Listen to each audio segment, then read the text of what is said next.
They left from Elfin Cove on a Thursday because the forecast said the rain would break by Friday and hold through the weekend, and that was as close to a promise as Southeast Alaska ever made. A water taxi took them out past the Salmon Seiner fleet and into the mottled slate of Icy Strait, where the wind pulled low ridges across the water like fingers combing hair. Mara Ellis stood forward under the hard shelter with her hood down, letting mist tack her bangs to her cheekbones. She had been the sort of kid who collected maps and stapled them to her bedroom wall in overlapping continents. She was 30 now, a high school history teacher out of Portland, and still trusted lines and legends. Nate Talbot, 32, software QA and the better cook of the two, sat on a coil of line and counted gulls until he realized he'd run out of numbers he liked and had to use the ones he didn't. "You'll get bears," the captain said over his shoulder, "and rain that comes from ideas more than clouds. But you won't get lost if you respect the trees." "What does that mean?" Nate asked. The captain shrugged the way men shrug when they can't tell if they're joking. "It means the forest doesn't like being cut in straight lines. So you go around how it wants, and you'll come back fine." They were not naive.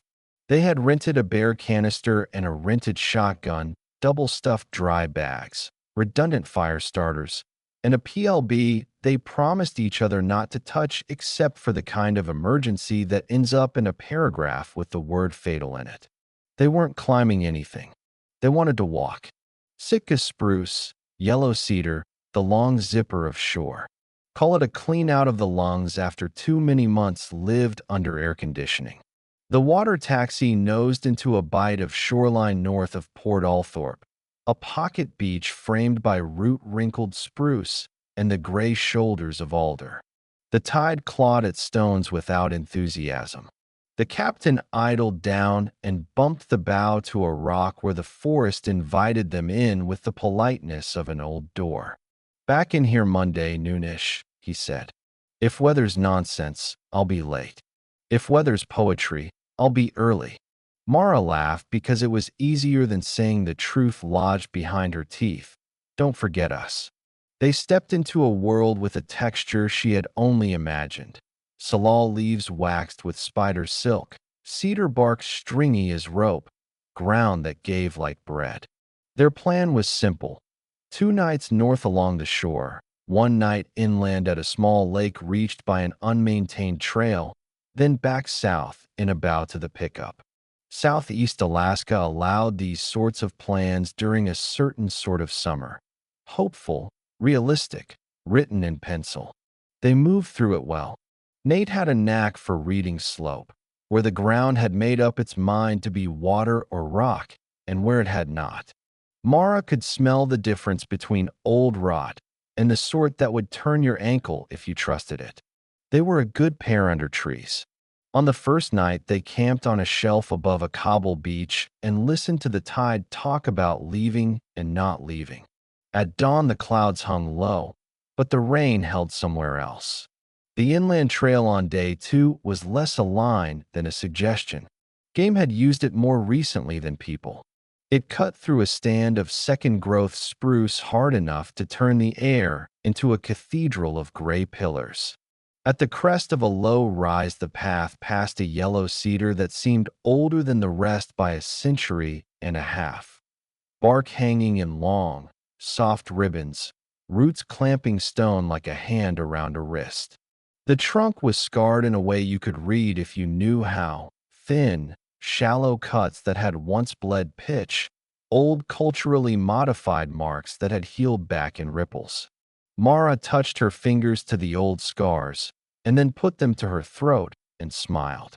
It was a small, respectful gesture she made to everything older than her grandmother. By late afternoon, the lake appeared in pieces between trees, small, nearly round, wind-thinned, with a raft of lily pads marbling the south edge. They found the timber of a crushed USFS food cache, the door pried and rusting, and a rotted sign on the ground that had once said no fires and now said no. They pitched their tent under a cedar strip line because it was the only place the ground pretended to be flat. Mosquitoes found them and celebrated. Nate cursed and butchered the syllables the way a stranger butchers a language, then laughed because the wilderness likes to be laughed at gently. If there was a pivot, the place where the story could still have turned back into a slideshow of clouds, it was after dinner. They had boiled lake water into tea and sat with cups burned into their palms when a sound came from the far shore. A wooden clack, soft but intentional, as if two thin boards had tapped together in a hand. They sat listening, and after a count of 15 heard it again, a single click, then silence. Not a woodpecker. The rhythm was wrong. Not a branch. The echo was too tidy. "What is it?" Nate asked. "A sound," Mara said, and a promise to itself not to repeat. They went to bed with it in their heads and woke to the lake flat as a mirror someone had cleaned too thoroughly. They walked the perimeter after breakfast and found nothing to name except what the land had already named. On the inland side, where the trees knit tighter, they saw a small thing set at eye level between two cedar fronds, a twig, peeled of bark, bent into a loop and tied with a strip of red netting like what you see roped to crab pots. It was not old. The knot had the impatience of the recent. "Trail marker," Nate guessed. "Someone's been through." "Or it's not for us," Mara said, and felt the way you feel when you realize a conversation's been happening for years and you just tripped into it with all your good intentions still on. They left in mid-morning for the coast. The trail retreated into Salmonberry and Devil's Club, and then returned through a corridor the wind had carved with salt. By late afternoon, they could hear the sea again. Not see it. Hear it, the pitch of it lower than lake water, more sure of itself. They camped on a knuckle of moss with a deadfall for a backrest. The night had an animal feel. They heard bears once. Heavy muscle moving through brush with the politeness of a large animal that doesn't need to apologize. They called out the way the pamphlet told them to. "Hey, bear. We're people." It felt silly until it didn't. On Sunday morning, with coffee gone and the last oatmeal eaten in that hungry way oatmeal is eaten when it's the end of a trip, they turned south. The sky was clean as a promise. They made better time than the map deserved and reached the pocket beach by early afternoon. The tide was up. The intertidal was wetted into slicks and lights. They walked the length waiting for the water taxi to appear as a shape at the edge of the human world. The water taxi did not come. They waited an hour, then two. A front shouldered in from the west with the relief and threat mix that always comes with weather in the Tongass. The wind found a pitch the spruce knew how to translate into warning. By 5 it was raining hard, thick drops that carried cold with them. They pitched the tent again in a hurry while the tide gossiped about their feet. At 9, they were both awake, both practicing the math of how long a battery holds comfort and light. They were reported overdue 2 days later when neither of them texted the captain who had driven them to the airport in Juneau. Alaska State Troopers logged it and called the Coast Guard and USFS law enforcement. The search grid went from a joke to a geometry. Air assets, shoreline teams, a couple of men whose job it was to know what was river and what was trail even when both pretended to be the other. The Coast Guard flew over water with the heavy presence of men looking for things that sometimes can't be seen. Troopers spoke to anyone who had run a skiff along that stretch in that weather. People remembered weather. They remembered a big brown bear working the berm in twilight. They remembered a green skiff with a black outboard and a net hung to dry across the bow. No one remembered two people or the precise shape the rain had made into a horizon on a specific Sunday. The search lasted 6 days and then stepped down to the kind of search that happens when other emergencies call and a number of hours must be written on a line to matter. Periodic. Mara's mother, a woman who had never used the word gone for anything but rent checks and years, learned to say missing and to say it into phones in a voice that made the word both softer and larger. The forest did what forests do. It kept its documents in water. 3 Septembers later, after a winter of punishing wind and an August that no one called summer with a straight face, a USFS contractor named Don Callahan hiked a spur line above the same lake with a field tablet and a spool of pink flagging tape. He was there to mark a boundary for a habitat improvement project. He was there to find trees with ages that proved a point to someone in an office. He worked alone, because men like him always did better when their only arguments were with slope and alder. He came up through the salmonberry the way a stitched wound opens in heat, and stood on what he would later call a bench, a flattish step in a land that rarely made such polite offers. He saw the cedar first by color, a yellow cedar old enough that its bark had bleached to a dull gold. He thought about diameter at breast height and put his hand out to feel the living curve. What he touched froze him clean. Under his palm the bark felt not bark, but fabric stuck to bark, a strap, hardened by years, melded into the tree as if the trunk had grown around it to keep its own memory from escaping. He took a breath without choosing to, then looked down. Two shapes arranged themselves out of the slight and the gray. Bones where there should have been bodies, clothing stiff where there should have been bodies, posture where there should have been collapse. The skeletons kneeled at the base of the cedar on either side of the trunk, knees sunk into moss, spine curved backward in an arch made of posture, not pain now, but pain then. Their arms extended behind the trunk, forearms crossed as if to embrace the tree, wrists bound, still bound, with a flattened line that had once been bright polypropylene and had since become the color of lichens. Their skulls tilted up, mouths open to the canopy. In each jaw a small wedge of wood had been inserted just behind the molars, propping the mandibles wide in a rictus that had nothing to do with death and everything to do with the living hands that had done it. Around their knees, at the foot of the cedar, lay a ring of shells set deep into the moss, cockle and butter clams, and a few purple-hinged mussels. It was a quarter-mile to the coast. The shells had been carried here and pressed into earth in a circle tight enough that when Don tried later to remove one to show a trooper what he meant, it would not come without breaking. Between the shells, thin driftwood sticks had been stuck upright like a fence, 8 on one side, 8 on the other, an even number that convinced him the count had mattered to someone. He did the only polite thing. He took 3 steps back and called what needed to be called. Then he sat on the slope, hands at his knees like a boy in a church pew, until he heard the thump of rotor and saw the ground team moving through the understory with the patience that some people grow the way trees do. The scene became an address everyone on the frequency knew.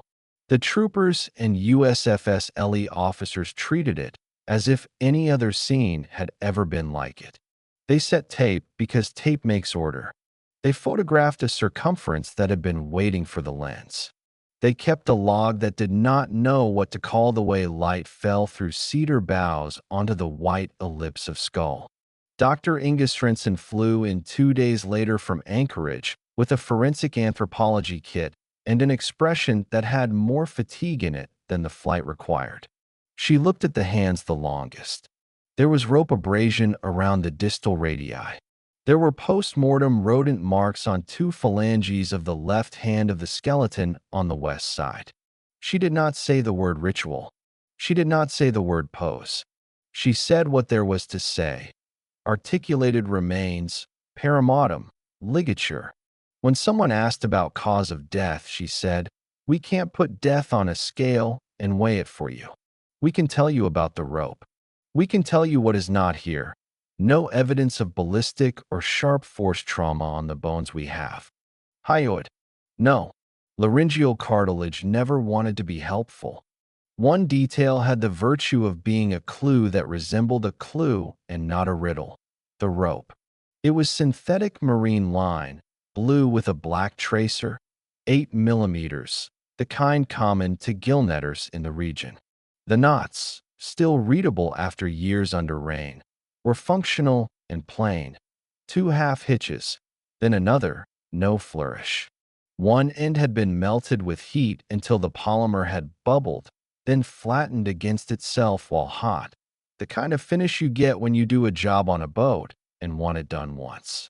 The wedges in the jaws were alder, roughly cut, smooth now with time, but with the ghost of the knife still visible. Someone had made them quickly and without the kind of care you give a thing you plan to keep. ID came back in 10 days. DNA spoke more cleanly than dental records, because what teeth the years had left belonged to jaws with other ideas. It was them. The press wrote the sentence the press writes when a story has been waiting and then snaps to shape. The remains of two Oregon hikers missing since 20XX were discovered in a remote area of Chichagof Island. It did not mention the cedar. It did not mention the shells. The photograph the paper chose was of the two of them at the airport the day they left, both of them holding paper cups of coffee, both of them looking at something just off camera that must have been funny. Detective Aaron Koval, out of the Trooper's cold case unit, lifted the file the way you lift anything you know you'll be carrying for a while, with your knees. She was 47, dry of sentence, and a believer in the kind of coincidences that are just people failing to collect the right nouns in a bag. She and USFS Leo Mark Reno hiked back in after the first wave to walk the ground in their own time. They found what the first team had found. They found things too small to have had as much power as they did. A scrap of red netting tangled in cedar bark fibers on the far side of the trunk. A flattened crab pot buoy half buried in moss 30 feet downslope. A rusty square of a crab pot frame further down with no rope attached. They found a stub of pencil and moss where a hand would have placed it if a hand had been taking notes, and then dropped it when a body forgot hands could do that. They tried to see the evening 3 years earlier. How two people kneel on either side of a cedar and then remain kneeling forever. How someone inserts wedges into mouths not to silence them. There are gentler ways to do that, but to open them. How a ring of shells is not made in 10 minutes. How the line looks when it is new and has color, and how it glistens in beam light before it goes to matte. Erin talked to anyone who would give her a clean memory. Huna, Tenakee Springs, Elfin Cove, the water taxi captain who had brought them out and then had not brought them back because a storm had asked him not to. The charter operators who sometimes set brown bear hunters down where the maps show coves without names. The woman who ran the store at Elfin Cove and remembered selling a quart of lamp oil to a man she had never seen before with hands that did not know oil belonged outside the skin. He was tall. Aaron asked. Tall enough. Yellow heli jacket. New. New as in shiny? As in bought for a picture in his head and then had to work. Boat. Green. Aluminum. The sort with a cutty small enough you can pretend it's weather protection. Numbers on the bow. The woman smiled the way people smile when someone has asked them to move a mountain they cannot even see. I am not the Coast Guard. The rope with the black tracer, when sent to a manufacturer's rep who knew these things without needing to look at a chart, came back with a general origin. British Columbia Distributors, 2010 to 2019, common to a dozen lines of 8mm cord. Not helpful and not nothing. A USFSLE officer checked with a gear rep in Sitka who said he'd seen that exact rope hanging off a skiff with a black outboard tied up in Pelican the summer of the disappearance. The registry for a green aluminum skiff in Pelican that summer held 12 names, all of them men who had never seen anyone kneel at a tree. The wedges, alder toggles cut rough, had a smell to them when soaked. The sweetness of sap, and something else the lab would later name as fish oil. When Dr. Svensson flashed them with UV light, a ring fluoresced under the knife marks, polyunsaturated residue like you'd find on a knife that had loved herring. It was a detail that made the file heavier but did not change its shape. And then there was the camera. It had been found 40 feet from the cedar, wedged under a lip of root, the casing cracked, the SD card wet to the point of philosophy. A lab in Anchorage dried it in a sequence that cost money for good reasons and pulled 22 images from the dirt that had been a story. The first 18 were what you would expect.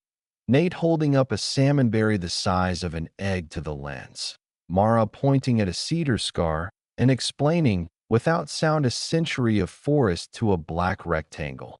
The lake, the net loop, a close-up of a yellow cedar cone that someone had thought looked like a brain. The 19th photo was of the pocket beach at low tide, the angle of the light telling anyone who cared it was late in the day on the day they should have left. The 20th had no obvious subject, a stain of dark in the left third where a cedar trunk had divided the frame, a blur in the lower right that could have been a hand moving and could have been weather. The 21st was almost black, the metadata reading 1943, the sensor having decided light refused the invitation. The 22nd had no image, just a sliver of gray at top and a stripe at bottom like someone had dragged a magnet over the card.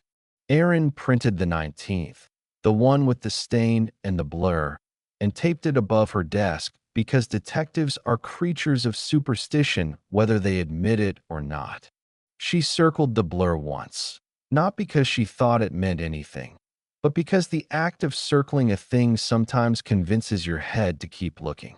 The story went quiet the way winter makes a sound go quiet, by falling on it and staying. The families did the appropriate and the necessary. There were small services with framed photographs and logistics that could not look grief in the eye for long without flinching. The media wrote their articles full of words that comfort strangers, closure, answers, finally. Erin bristled in her quiet way because cases like this were not doors you close. They are windows the weather breaks and you board up, but you still smell the rain sometimes in the hall.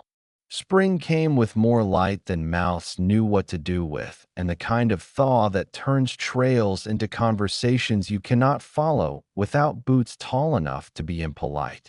A report came in from a USGS crew hiking out of Lisiansky Inlet. Up a dry creek, they found a strange installation. Driftwood stakes arranged in a rectangle with cross pieces tied not with rope, but with strips of red nylon net. In the center, a ring of clamshells, again, far from water, filled with something that on the radio the crew called grease. They had not touched it. They had not photographed it because the camera on the tablet had died in the cold, and because the man who had been about to pull his phone from his dry pocket had thought better and put his hand back in without a picture on it. It didn't feel like a thing you point at, he said over a scratchy line. It felt like a thing that points at you and then writes your name in a ledger. Erin and Reno walked there too, 2 days later. The rectangle was still there. The netting had a sheen to it like oil that wanted to be fish before it remembered it was polymer. The clamshells were empty, but for the smell that wetwood holds for a while when it's been asked to be a different thing. No tracks worth committing to. Beer sign old. Wolf scat fresh enough to deserve an entry. On a branch at chest height, a loop of peeled willow with a knot so precise it looked like a prayer said in a language that refuses to be heard by the uninvited. People did this, Reno said. Not a ghost. I never arrested a ghost, Erin said, and touched the loop without moving it because sometimes you have to admit to a thing you don't believe in to make it stand there long enough to describe. Another thread came loose when a trapper out of Hoona called the troopers about a stash he'd found. Blue and black tracer rope in a dry hole under a split cedar, 3 coils worth, covered by a piece of aluminum siding and a sheet of torn tarp. Nearby, a cracked crab pot buoy and a bundle of cedar wedges, 15 of them, cut to the same size. It was in a notch above a beach a mile from the pocket where the couple had waited on the taxi that didn't come. No prints left in the dry duff. No luck in the way evidence sometimes insists on. The trapper had taken one wedge before he thought better, then brought it to town in a zip bag and handed it over like a polite bomb. "Why didn't you call when you found it 3 years ago?" Aaron asked. He had, indeed, found it 3 summers prior and done nothing but avoid the notch afterward. He looked at his hands. "Because the forest says sometimes that you should mind your own, and sometimes I listen, and sometimes I'm a man too long with his own sounds in his head." She did not write coward on any paper because the men and women who leave places like this alive had earned the right to rehearse which words they use on themselves. There were suspects because there are always suspects when a place has more coast than names. A boat seen up near Whitestone Harbor. A man who set pots without a permit and had a way of walking that made people look down.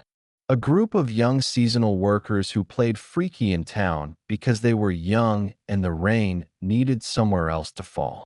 A story about hermits that was really a story about how everyone likes their myths tame until they aren't.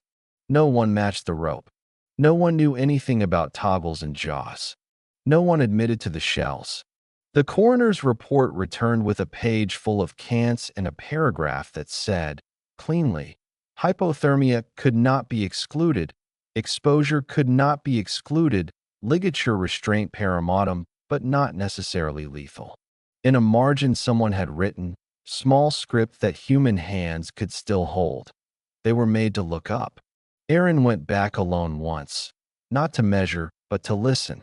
It was May, the time of year when the forest remembers it is a place and not an idea. Moss thrust a new brightness between her boots. Flies made their small, stupid choices around her head. The cedar had absorbed more of the strap. At the knot the bark had grown, curving in, forming a lip over plastic like a mouth swallowing a word. She knelt in the place where one of the skeletons had knelt because respect sometimes looks like reenactment. She put her head back and looked where their heads had looked, up into a geometry of light and cedar fans, the spaces between needles like panes in a broken window. The sky was a watercolor between living ribs. A sound moved through the canopy. A small clack, 2 pieces of wood brushing, the click as soft as language starting and deciding not to. She closed her eyes. A raven landed somewhere she could not see and made that fluid mutter you could spend a season learning and still not know. Another sound came lower, branch on branch, or something hung, moving. She stood and told herself she believed in weather and in the physics of trees rubbing where they had not rubbed the year prior. She took a step and saw, near her boot, a coin of red. She stooped. It was not cloth. It was the plastic filament that crabbers call twine, red net fiber, 3 strands, knotted and worn. On the hike out, she met a line of USFS Youth Corps kids moving in with handsaws and shovels to work on a trail that might be real one day. They were loud in the right way, the sound of humans returning to a conversation where they are welcome. She let their noise walk in front of her all the way to the shore. No one confessed. No one bragged. That fall, a story did not quite break about a Canadian gill netter whose deckhand had been run for something else, and who had on his phone a photograph of a carved alder wedge with fish oil on it, and a red net loop tied to it. The man lawyered up, and the photograph became, through technicalities, less helpful than you want helpful things to be. Winter came down again, 2 years after the discovery at the Cedar. A pair of biologists working a stream survey on the other side of Chichagof, nearer Tenakee Inlet, found a second place. It was not a cedar. It was a Sitka spruce with a trunk as wide as a car. At its base, a circle of cockle shells set tight and deep. No bones. In the bark, for shallow rectangles cut with a dull knife and healed long enough ago that moss had made a suggestion of eyebrows over each mark. Hanging from a low branch, a loop of alder twig with a small wedge tied to it with red net. The wedge bore the same ghost fish oil ring under UV. They called it in with the weary curiosity of men and women who can see the shape of a pattern and know it will not help them. Erin went because she went everywhere the pattern drew breath. She found the loop and resisted the urge to take it into evidence. She looked at the cuts and heard no answers in wood. She left with a map more interesting and less helpful than before. There were nights she woke at 3:11, a number the brain likes too much to be trusted, and stood in the window of her small Anchorage apartment with the kind of quiet you make when the city has a different one. In the glass, she sometimes saw a reflection she recognized, her own. Sometimes she saw a wavering that had less to do with her and more to do with the kind of seeing you do after spending too long in places where the trees dislike straight lines. She would make coffee and read the file. She would run her finger over a photocopy of the rope, not the way some people trace a saint. Once, half a year after the second place, she received a padded envelope with no return address. The postmark a smear that said only AK and a date 2 days earlier. Inside, a coil of rope with a black tracer and a wedge of alder cut to the exact size of the others. No note. No fingerprint any lab could convince itself to trust. She put the rope in evidence and the wedge too, and then sat at her desk with her hands empty in her lap for a time longer than coffee stays warm. She did not tell the paper. She did not tell the families. She did not assign meaning when all she had was weight. The families marked what there was to mark, planted a cedar in a park in Portland, left a shell on a rock at a point on the Oregon coast where the sea makes a reasonable imitation of the one up north. They did not go to Alaska because Alaska felt like visiting someone else's grief with a camera. They kept in touch with Erin in the way people keep in touch with a doctor who will not lie to them. Once, Mara's mother asked to see the tree. Erin said no, and in that no she put more care than the yes would have contained. She described the place instead. She said the light falls there in blades in August and in sheets in September, and that when it rains the cedar drinks in sound so completely that even your own voice stops to hear it. And so the story sits where the rain can reach it. It appears in whispers to people who want to believe in rituals more than in men doing careful harm with common rope. It appears in nightmares to those who have knelt and looked up at something they could not name and then got up because a day demanded they do so. It sits in 2 files and in the fold of a cedar that has made a mouth around plastic the way a person makes a mouth around a name. On a Tuesday in July, a USFS Ranger fresh out of seasonal status stops at the lake on his way down from a boundary check. He sits at the edge, boots off, feet in water that still carries a kind of first cold. Across the lake, at the far trees, a sound moves, soft, intentional wood on wood. He looks up, expecting a woodpecker and hearing instead the click of 2 thin boards in a human hand. He tells himself it is branch on branch. He tells himself it is the boatman's story about respecting the trees. He stands and shouldering his pack he notices, tucked in a cedar's fronds at eye level, a loop of peeled twig tied with a strip of red net. He almost touches it and then decides not to, not because he is afraid, but because fear is too active a word for what drifts over him. He thinks of the way a straight line through a forest gets bent and then bent into a new geometry you never meant to draw. He thinks of shells pressed into dirt so tight you have to break them to take them out. He starts walking. A raven mutters a word even ravens do not translate. The rain begins, not hard, not yet, just the first polite inquiry of drops on leaves. The forest closes behind him. Ahead, in the gray smear where the lake no longer qualifies as object, the water taxis bow parts the surface as if it had just been listening for the moment that a human heart is ready to hear an engine again. When he is gone, when even his scent has lifted from fern and cedar bark, a small wind creeps along the far shore and moves through a set of thin wooden pieces hung where only those who angle their heads will see. The piece is touch. The sound they make is softer than an answer and sharper than a question. It is the kind of click a mouth makes when it is held open not for speech, but for something older and longer that a story might one day fit if it turns its head and looks up.